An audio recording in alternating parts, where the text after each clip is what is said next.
தமிழகம் எங்கும் கிளைகள் கொண்ட Annamal institute of hotel management and hospital management படிப்பில் சேர்வதற்கான அட்மிஷன் நடைபெறுகிறது.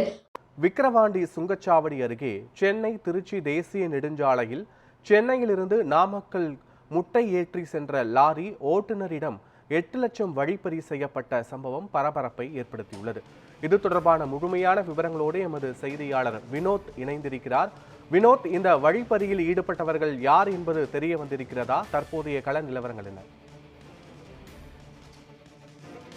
வணக்கம் அற்புதவன்.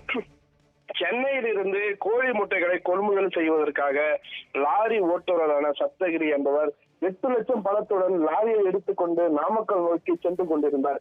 இன்று அதிகாலை விக்கிரவாண்டி அருகே சென்னை திருச்சி தேசிய நெடுஞ்சாலையில் உள்ள அழுக்கு பாலம் என்ற இடத்தில் வந்தபோது இயற்கை உபாதை கழிப்பதற்காக லாரியை சாலையோடு நிறுத்திவிட்டு அதன் ஓட்டுநர் சப்தகிரி கீழே இறங்கியுள்ளார்.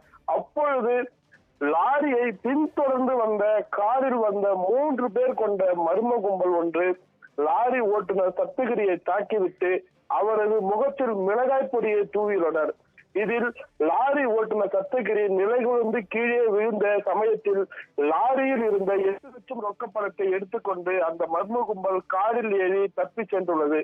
இச்சம்பவம் குறித்து லாரி ஓட்டுநர் சப்தகிரி விக்கிரவாண்டி காவல் நிலையத்தில் தகவல் தெரிவிக்கவே சம்பவ இடத்திற்கு விரைந்து சென்ற போலீசார் வழிப்பறி கொள்ளையில் ஈடுபட்ட மர்ம கும்பல் குறித்த தடயங்களை சேகரித்து விசாரணை செய்து வருகின்றனர்.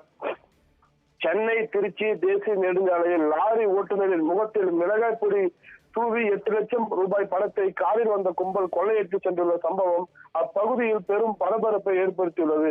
மேலும் தேசிய நெடுஞ்சாலையில் உள்ள ஹைவே பெட்ரோல், அதாவது நெடுஞ்சாலை ரோந்து போலீசார் அதிகப்படுத்த வேண்டும் எனவும் லாரி ஓட்டுநர்கள் கோரிக்கையை வைக்கின்றனர்.